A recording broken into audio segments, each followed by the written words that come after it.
Altmış ikinci Resulullah Aleyhisselam'ın dirman yaşını. Mübarek ahirki ömrünün bir yılı önce. Resulullah Aleyhisselam'ın dirman 62. yaşını bolan vakıa. في رواية البيهقي في الدلائل أن النبي صلى الله عليه وسلم بعث خالد بن الوليد رضي الله عنه إلى أهل اليمن يدعوهم إلى الإسلام.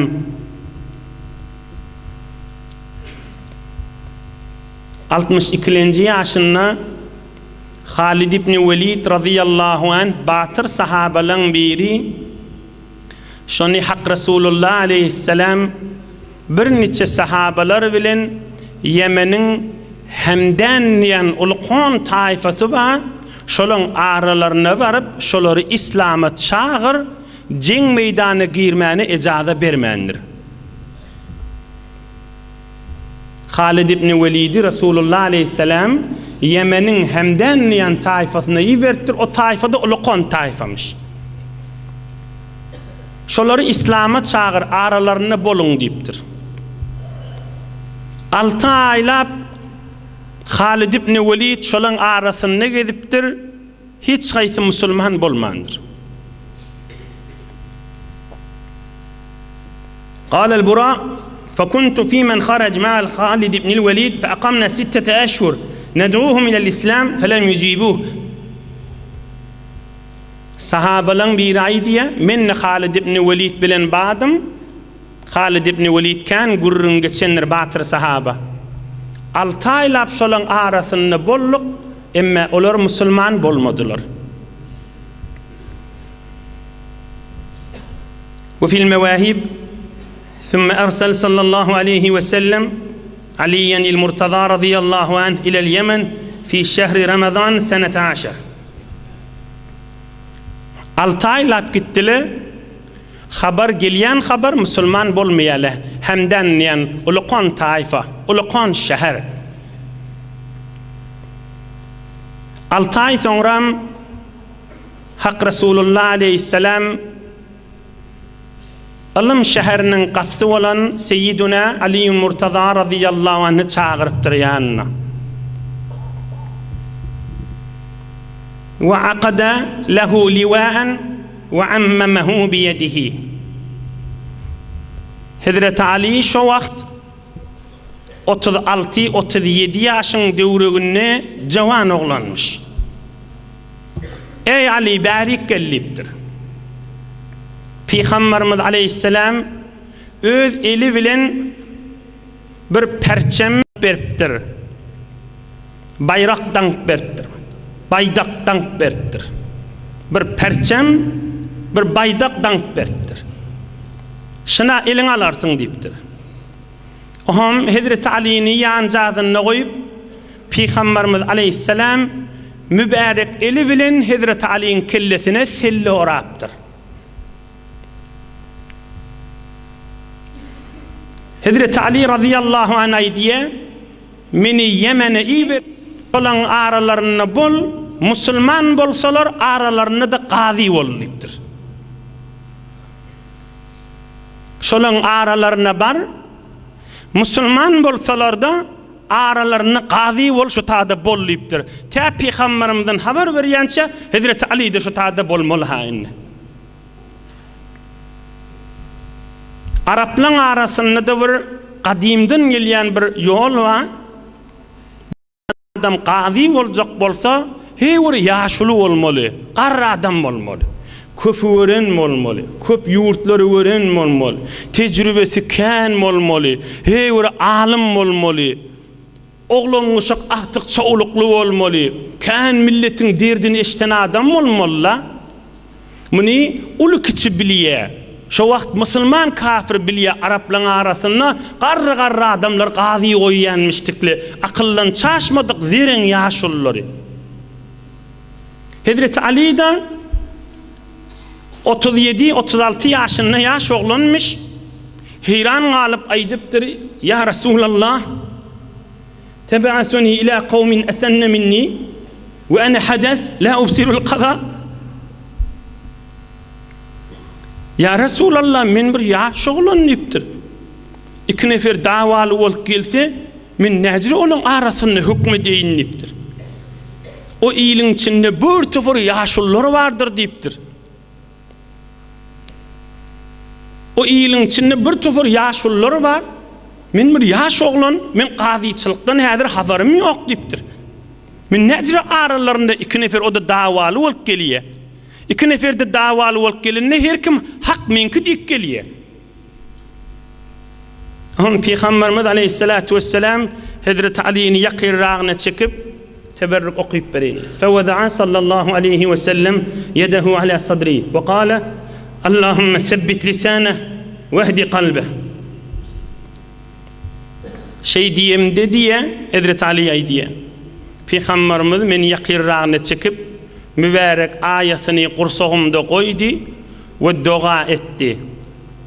Hudaya şın kursağını hidayet nurdan dolu et, dili de doğruyunu kestin deyiptir. Hudaya şın kursağını azmaktan sakla, hidayet nurundan kursağını dolu et ve dili de doğruyunu kestin deyiptir. İzinden aydıptır Resulullah, ya Ali, İza ca'akel khasman fela taqdi beynehuma. Qaziçılığın birce zadını aydayin deyiptir Peygamberimiz. İki adamın arasında hüküm kesecek bolsan, iki davagar gelse her kim hak menki deyip geliyendir. Şoň deslap birinin kefini eştende hüküm kesme, ta o birinin de gurrunun eşdiyen çaň deyiptir. İkisinin de gurrunun eştende tebeyyene lekel hakku, ohun kursaňa açylar deyiptir. Haýsy biri hak, haýsy birine hakdygyny bilersiň deyiptir. Ma eşkele aleyye qadaun ba'du. Hazreti Ali aýdýa, Peygamberimiz mübarek aýasyny elini kursaňymda goýup dua edip, şi ýoly maňa öwretdi, ikisiniň de gurrunyny howsale bilen kulagas, hawlukmany kulagas deyip maňa da dua etdi. Ta dünýeden geçýinçem iki nefer davalı bolup gelenni biriniňki hak, biriniňki nahakdygyny açyk bildim durdum. We men haýsynyňky hakkam deyip hiç şeke düşenýerim bolmady deyipdir. Madam hak nahak maňa açyk boldy duruberdi deyip. İkisiniň de kefini eşdiýän hüküm kesýän deyipdir. İkisiniň kefini eşdiýän we hüküm kesýän deyipdir. Ondan çürüm Hazreti Ömer Emirul Müminin radıyallahu anh halife wagtynda da iki nefer davalı bolup gelse hükmü de qiyyn bolsa Hazreti Ali gelip kessin diýenmişdi. Qaziçylykda şu öwde diýenmiş. Qadiyetun ve la aba hasan laha. Qadiyetun la aba hasan laha. Bu bir mesele maňa Hazreti Ali gerek diýenmişdi. Peygamberimiz aleyhisselam elini kursagyna goýup hayır dua edip ýöne şu kefde aýdypdyr. Qaziçylygyň bir zadyny aýdaýyn, iki neferiň de kefini eşitdipdir. Ey cemaatlar, bir dogry bir qazi diýip uly milletiň fikrini we şeriatda bir mahkemede oturýan adam tamam davaly bolup gelýän adama hak nahak hükmetýär, dogryny hükmetýär, senki hak, senki nahak, senki dogry, senki batyl diýip hükmetýän adama qazi diýilýär. Emma bir musulman adama ulaqan dersse bar öz içerisinden çürümdi. Yang deslapda aýdan görürüňiz. Qizi ýa aýallygyny narahat bolup öýe gelenne şoň gurrunlaryny kulak açyp ay özüm de bilýän onu deyip hüküm kesmellerler. Özüň bilýän bolsaň hamana şu körekönden ýa beýleki hem taýasyndan ýa her gaýsyndan bolsun şu birini eşitip görmeli, şaýat şu birini nahak münqi bolsun, şaýat hak o tarafyn bolsun. Ya oğlumuzun biri gelýär, o bir oğlumuzdan şikayet etdiye bizim yanımızda zeyreniye mahkeme barmanırda dedesinin yanına gelýär da men falan doğunum şeytti diye şeyli mi deyip telefon vurup derrew söwmäne durup aglyna gelen aýtmany durmak bir şeriat many istemýär, Allah many istemýär bizden. Jan oğul näme habar diýmeli, bu doğunun şey diýip du diýmeli. On kynny kulak asmaly, eşitmeli. Hamana o bir sen yanında kılıksız bolsa da on söýmeýän ne bolsaň, sen hükmetçik bolsaň on kynny kulak asmaly. Odollu o şey rektörlü yakana derrew qahara min millalla. Kulak asmal tarafın kynna. Bitirdi dawa näme ilwunyň derdi bolupdyr. Erhele dawaly bolup ya zenany ya erkek öýüne baryp aýdanna bu tarafın kynna bir kulak asaýyn diýmeli bolar ahim. Hamany bir gelin öýüne bar ya en atasynyň ýanyna aýt ya men adamym şeýtdi diýe, ýani şu öýün körekeni. Helim bir kulak asyp göreyli näme diýe ya çağırayly ya barayly diýmeli. Howluk mançykda kulak asmaly. Gurrun näme diýmeli, şu biziň dogonymyz şeýtdi diýmeli. Ya şijiri gurrun ma diýmeli, ya dogonuň şey diýe, ya zenanaň şey diýe, ya sen adamyň şey diýe diýmeli. Öýlerine den urup hamana aýtsa, sen gyzyň şey diýe bile eziyet berýär bir zat diýse, kulak asyp görmeli, on kefine ol eşteýin diýmeli. Ýöne hukm edip içiň soğudup aglyňa gelen aýtmak o gowzatda.